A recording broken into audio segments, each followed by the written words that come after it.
Update India पे आपका स्वागत है। रहिए खुश और निर्भीक। मैं सैयद अतीक।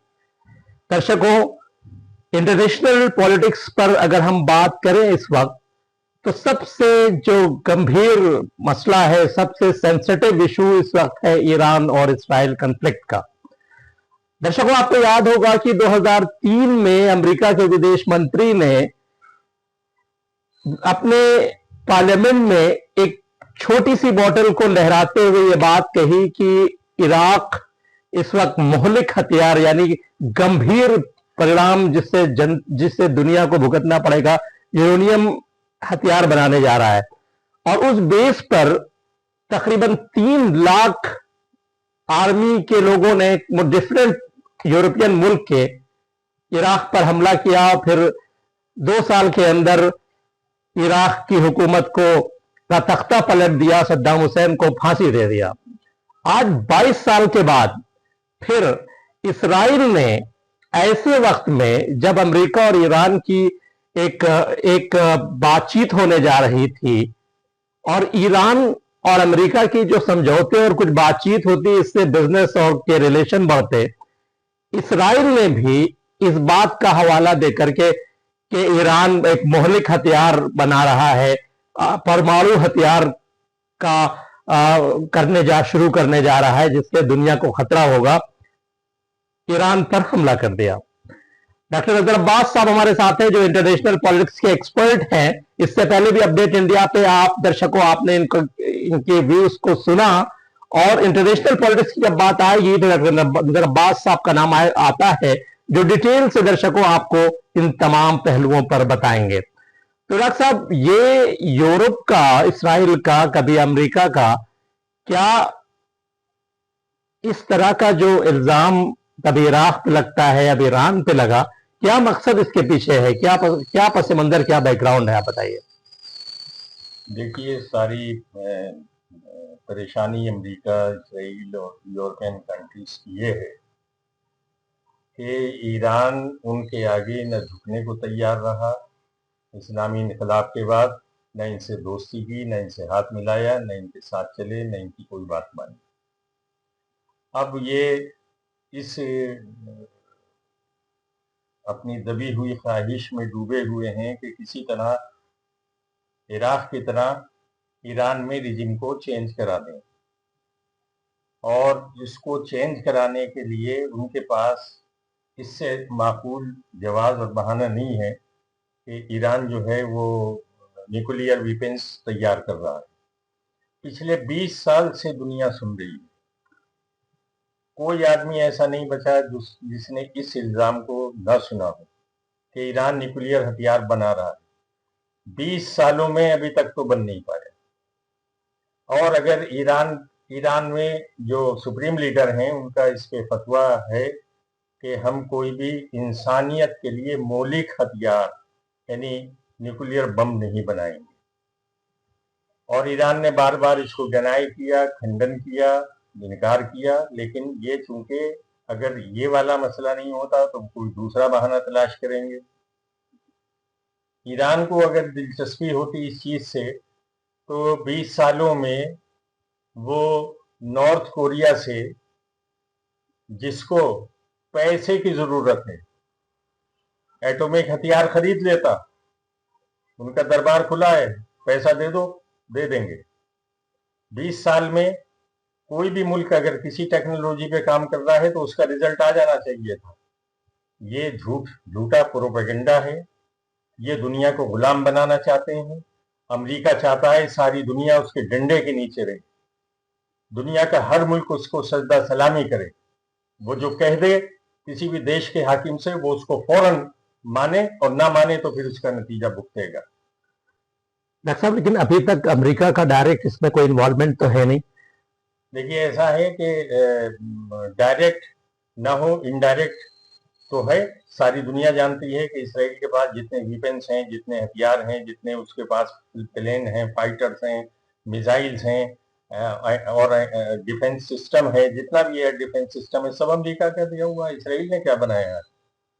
इसराइल ने कुछ गन वन बना ली होंगी जो अभी गन तो चली नहीं। लेकिन पिछले दिनों डॉक्टर साहब जिस तरह से फिलिस्तीन में गजा पर इसराइल अटैक कर रहा था, जिस तरह से मार रहा था, दुनिया ये समझ बैठी थी और समझ रही थी ईरान वॉर शुरू होने से पहले कि इसराइल का कोई अल्टरनेटिव है नहीं ताकत की बुनियाद पर।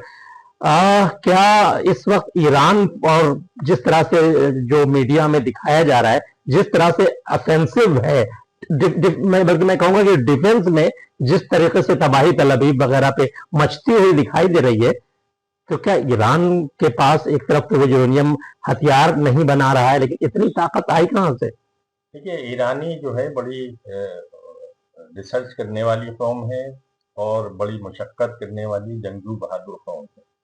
वो अपने मिशन पे लग जाते हैं। देखिए, कल पूरा ईरान सड़कों पर था और पूरा इसराइल बंकरों के अंदर था। इससे पता चलता है कि दुनिया में कौन जी सकता है, कौन मर सकता है। जो मरना जानता है वही जी सकता है। बुज़दिलों की तरह सुरंगों में छुप के बैठ जाना ये ईरानी नहीं करते। ईरानी देखिए अपने घरों में सोए हुए थे, टारगेटेड किलिंग करके उनके कमांडर्स को, उनके माहिरीन को मारा, टारगेट क्लिक करके। वो भी चाहते तो बंकरों में रहते, वो भी चाहते तो सुरंगों में रहते, लेकिन ऐसा नहीं है। ये टोटल सब इल्ज़ाम जो है ये सब गलत है और ये एक बहाना तलाश कर रहे हैं कि किसी तरह ईरान को डिस्ट्रॉय कर।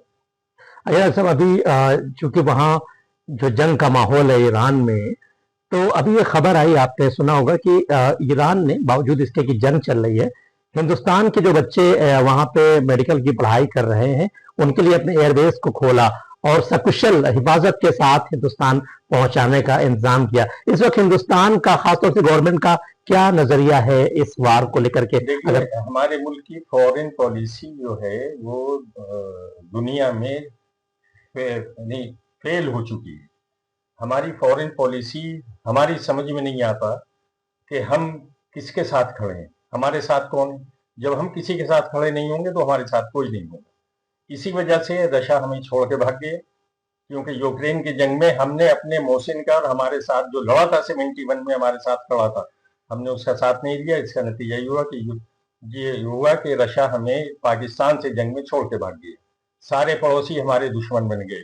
दुनिया में हमारी कोई औकात नहीं रही। इसलिए नहीं रही है कि हमारी फॉरेन पॉलिसी समझ में नहीं आती है। पहलगाम के कारनेज पे, कत्लेआम पे, बेगुनाहों के दर्दनाक मौत पर आप सोचिए कि ईरान ने उसका खंडन किया, सुप्रीम लीडर ने खंडन किया, पूरी गवर्नमेंट ने खंडन किया, उसको बहुत बुरा कहा, बहुत उस पर दुख का इजहार किया।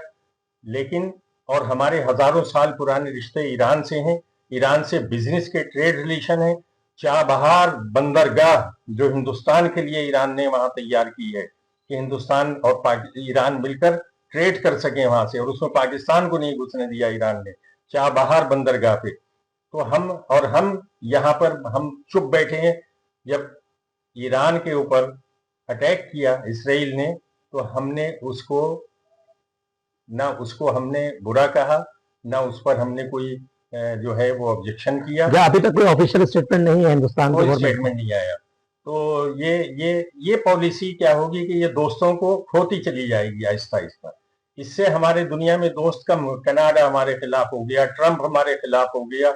आज की डेट में बताइए, यूरोपियन यूनियन हमारे खिलाफ हो गई। यूरोपियन यूनियन भी हमारे साथ नहीं है।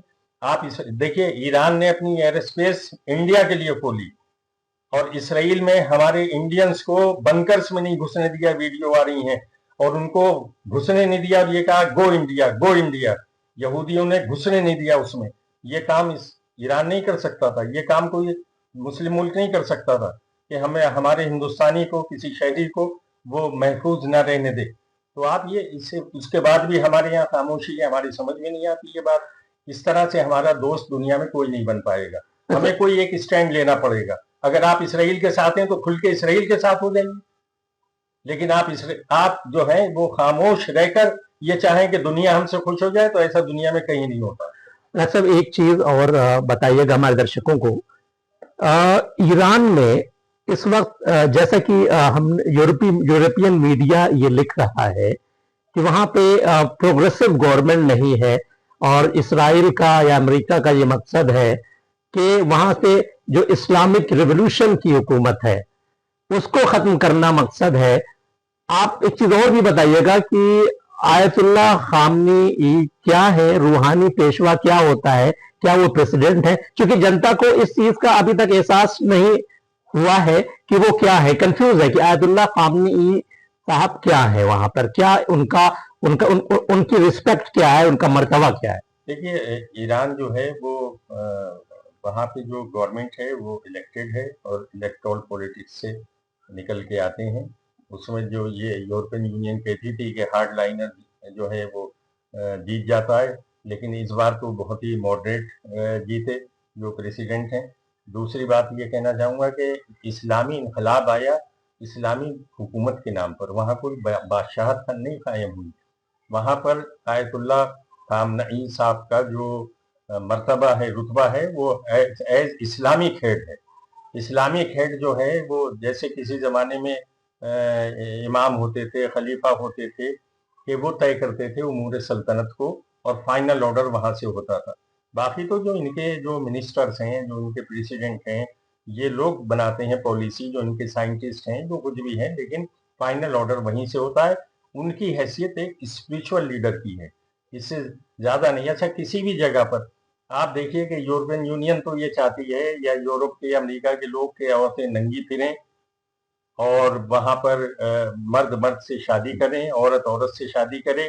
ہندوستان میں دیکھیے سناتن دھرم ہے، تو سناتن دھرم کیا اس ننگے پن کو برداشت کر سکتا ہے؟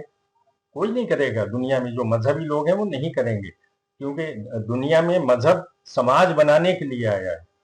سماج کو اگر بنانا ہے تو مذہب سے لوگوں کو جڑنا چاہیے. جو جس مذہب کو مانتا ہو اس مذہب کو کی اصل چیز کو فالو کرے، نہ کہ وہ کسی فیک چیز کو فالو کرے.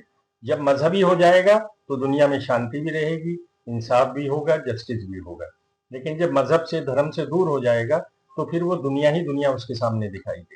ابھی ایک اسٹیٹمنٹ آیا آیت اللہ خامنئی صاحب کا کہ اگر میرے جسم کی کوئی حیثیت نہیں ہے، میری اپنی کوئی حیثیت نہیں ہے، کنٹینٹ اس طرح کا ہے اس کا کہ اگر میں مر بھی جاؤں تو تم حضرت علی کے جو اصول ہیں اس کو پکڑے رہنا اور دشمنوں کے سامنے، ناحق کے سامنے نہ جھکنا. یہ جو خطاب تھا، یہ جو ان کی اسپیچ تھی، آپ اس کو کس طرح سے دیکھتے ہیں؟ بالکل دیکھیے، ایک تو ایران نے یہ کیا کہ ٹرمپ کی ساری ہوا نکال دی. دادا گیری کے غبارے میں ایسا سوراخ کیا ہے کہ وہ اب 2 ہفتے کی مہلت لے کے بھاگ گیا. اور ایران نے منہ توڑ جواب دیا. اور زندہ قومیں وہی ہوتی ہیں کہ جو کسی کی ڈکٹیٹرشپ کو برداشت نہ کریں. جس نے کسی کی ڈکٹیٹرشپ کو برداشت کیا، دیکھیے ابھی عاصم منیر کو بلا لیا، اور پاکستان کے جس نے پہلگام کی پوری اسکرپٹ لکھی، پہلگام کے بے گناہوں کو مروانے کا پوری کہانی جس نے لکھی، اس کو ٹرمپ نے بلا کے لنچ کرایا اور عزت دی. اور اس سے اسپیشل میٹنگ کسی ملک کے آرمی چیف کو بلا کر اسپیشلی ٹرمپ یا امریکہ کا پریسیڈنٹ اگر یہ ریگارڈ دیتا ہے تو یہ ہمارے منہ کے اوپر اس نے تھوکا، اور ہم اس تھوک کو نہ محسوس کریں، یہ اپنی جگہ ہے. لیکن یہ کہ اس نے ہمارے منہ پہ تھوکنے کا کام کیا. ہمیں اپنے دوستوں کو ڈھونڈنا چاہیے جن کو ہم نے پچھلے دنوں میں کھو دیا ہے. ان دوستوں کے اوپر یقین کرنا چاہیے کہ جو جنگ کے وقت ہمارے ساتھ کھڑے تھے. اس وقت ایک سوال، جو آخری سوال ڈاکٹر عباس صاحب آپ سے ہے کہ ایک جو کنفیوژن تھا، یہ بہت ہی کنٹروورشل سوال تو نہیں ہے، لیکن جو ہندوستان کی عوام ہے، خاص طور سے اگر مسلم عوام کی بات کریں تو ایک شیعہ اور سنی کا جو فرق ہے، اور دوسری طرف Iran majority of Shia people ہے، ملک ہے، اور جس طرح آیت اللہ خامنئی صاحب کا جو میسج آ رہا ہے وہ پوری دنیا کے مسلمانوں کے لیے سمجھا جائے یا صرف شیعہ کمیونٹی کے مسلمانوں کے لیے سمجھا جائے، کس طریقے سے اس کو ایلیبریٹ کیا جا سکتا ہے تاکہ یہ کنفیوژن، یہ دوریاں جو ہیں وہ ختم ہو سکیں؟ میں آپ کو بتاؤں کہ ان کا ایک بھی اسٹیٹمنٹ ایسا نہیں ہے جو قرآن سے یا حدیث سے میل نہ کھاتا ہو. انہوں نے وہی کہا ہے جو قرآن کا حکم ہے، جو حدیث میں فرمایا گیا. انہوں نے امت مسلمہ کو میسج دیا ہے، کسی برادری کو میسج نہیں دیا، کسی فرقے کو میسج نہیں دیا. ایران میں خاص بات یہ بتاؤں کہ جو یہودی جس علاقے میں رہتے ہیں وہاں پر مسلمان الیکشن نہیں لڑ سکتا، یہودی لڑے گا اور ان کا پارلیمنٹ میں ممبر ہوتا ہے. اسی طرح پارسی جن علاقوں ہیں تو وہاں پارسی لڑے گا، مسلمان کو لڑنے کی اجازت نہیں ہے، تاکہ ان کی نمائندگی وہاں موجود رہے. वहाँ सिख भी हैं, गुरुद्वारे भी हैं, मंदिर भी हैं, हिंदू भी हैं, लेकिन कोई ये नहीं कह सकता कि नाइंसाफी या जुल्म या उनके साथ कोई जाति ईरान की हुकूमत की तरफ से या वहाँ के अवाम की तरफ से मजहब को बुनियाद बनाकर जुल्म ज्यादती या उनके साथ मारपीट या उनके साथ डिस्क्रिमिनेशन होता हो। तो आयतुल्लाह खामनेई साहब का पैगाम उम्मत मुस्लिमा के लिए है, किसी खास फिरके के लिए बिल्कुल भी नहीं है, क्योंकि ये इसका मतलब होगा कि कुरान और हदीस से हटकर अगर कोई चलेगा तो वो फिर इस्लाम के दायरे में नहीं रहे। शुक्रिया डॉक्टर अजहर अब्बास साहब, बहुत ही अहम बात आपने बताई कि जिस तरह से ईरान और या आयतुल्लाह खामनेई साहब जो है, जो रूहानी पेशवा है, उनका ये मकसद है कि इंसानियत के खिलाफ या नाइंसाफी किसी के साथ हो या ज्यादती करके किसी को झुकाने की कोशिश हो तो झुकने को तैयार नहीं है। बहरहाल आज हम आपका शुक्रिया अदा करते हैं कि आपने अपना वक्त हमें दिया। दर्शकों, आप देखते रहिए अपडेट इंडिया, रहिए खुश और निर्भीक। मैं सैयद अतीक, अपडेट इंडिया, अलीगढ़।